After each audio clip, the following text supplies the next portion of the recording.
Hey, Zoo Camp! I feel like I'm ready for another edition of Ask Me Anything, but this week we have something special in store.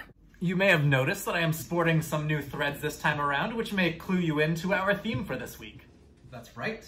All of our questions today come from participants in our first ever virtual zoo camp. Let's hear what they have to say.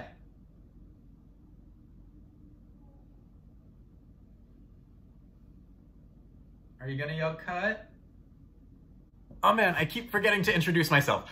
I'm Patrick. Now let's get started. Aiden starts us out with the question, if a bald eagle raced an airplane, who would win? Fun! So bald eagles can fly under their own power at around 35 miles per hour, but that's not the fastest they can go. If they're doing what's called a hunting stoop or an aerial dive, they can get up to 100 miles per hour. So for the sake of argument, let's say that that is their max speed. Now, most commercial airplanes go well over 400 miles per hour, and single-engine prop planes average 150.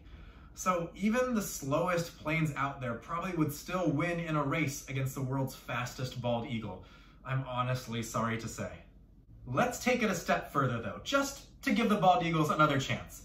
What if we talk about altitude or how high they fly? Bald eagles can soar over 10,000 feet, aka 33 stacked Statue of Liberties. Statues of Liberty? Statue of Liberty? Planes, meanwhile, only go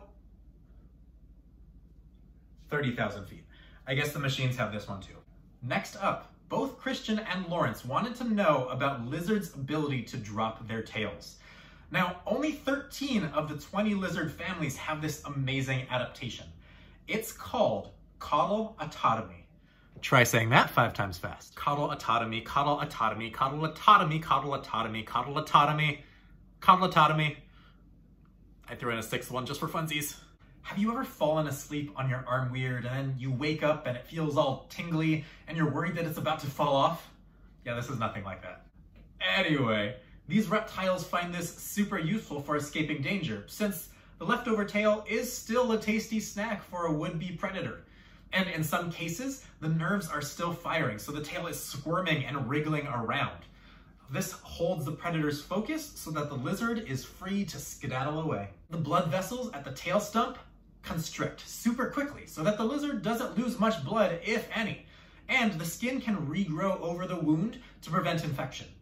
Now, there are species of autonomous lizard that can regrow their entire tail, but it's important to note that the structure of this new one is not going to be bone, but cartilage. And it takes a lot of energy to regrow an entire appendage, so it definitely doesn't happen overnight. Just think of how long it took you to grow an inch in height, right? So needless to say, barring a fully regrown tail, these lizards are going to have to rely much more on camouflage and speediness to get by in the meantime. We're gonna finish today with a question about an iconic trio at the Oakland Zoo, Osh, Lisa, and Donna, the African elephants. Madeline wanted to know how they're doing. Well, let me tell you, Madeline, the elephants have gotten a ton of really fun enrichment over these past few months. With no guests at the zoo, our animal care staff have had a bit more time and flexibility to try grander, newer things for the elephants. For example, they've rearranged the gigantic log furniture in the habitat, they've added new big piles of dirt, and they've dug mud wallows for the elephants, which they really seem to enjoy. Not to mention all the classics, like summertime pool parties and treat-filled boomer balls.